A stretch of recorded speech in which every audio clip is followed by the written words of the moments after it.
প্রয়োজনে তালাক দেওয়া যায়, এটাও তো কইছি। তালাক মানে কি বোরের জায়গায় আমি কইছি আর তালাক হয়ে যায়? তো আপনি বক্তব্যটা শুনছেন, এটাই তো পদক্ষেপ। তাদেরকে বর্ষনা করছি, যে তাদেরকে যে বর্ষনা করুন, এটাই তো। এটা জন্য কি ফাঁসি যে যে ওরা বলছে 500 টাকা 1000 টাকা দিয়ে ওদের বউরা ইয়ে করছে। তা আমি যে এটা তো বউটারে শাসন করা যায়, প্রয়োজনে তালাক দেওয়া যায়, এটাও তো কইছি।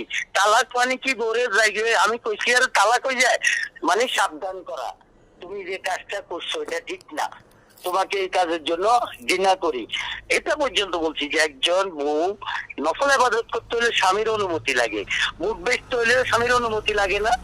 একজন নেতা যখন বক্তব্য রাখে, একটা পরিপূর্ণ বক্তব্য রাখে, এখান থেকে আপনি বলছেন শাসন। এখন ওরা কি আমাদের চাকরি করে? ওদেরকে কি চাকরিচ্যুত করবো? ধমক দিছি তো, শাসাইছি, শাসন করছি, বকা দিছি। হম আবার আমি পরিবারের কর্তা, বকার পরে আবার আদরও তো করতে হইব। হ্যাঁ, এই যে কেউ কান্নাকাটিও তো করছে, ভাই ওই যে আমগো পার্টি জটিলতার কারণে কথা দিয়ে লাইছে, আমরা গরিব মানুষ, 500-1000 টাকা দিছে। তো এরকম একটা নির্বাচন উত্তর অনেক কথাবার্তা হয়। হ্যাঁ, এখন আপনি নিজেও তো বক্তব্যটা শুনতে পারতেন যে উনি কি বলছে। ভাইয়া, এটা কি আপনি ওই স্নেহ বা শাসনের জায়গা থেকে বলছেন এরকম কিছু? এইটা তো যাদেরকে বলছি ওদেরকে কি আমি, ওরাও তো বিএনপিটা করে, ওরাও তো গত 17 বছর কষ্ট করছে, কিন্তু হয়তো বউ মা খাওয়া কেউ একজন তাদের শাসনে ছিল না।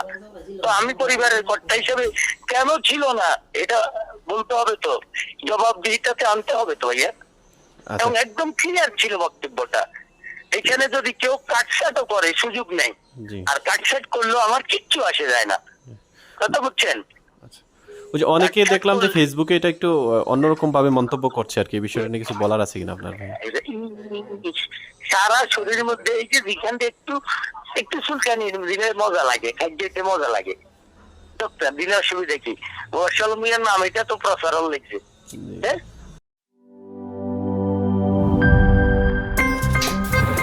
আমার একটা স্মার্ট সিদ্ধান্তে 25% গ্যাসের খরচ কমেছে। ভাবছেন কিভাবে?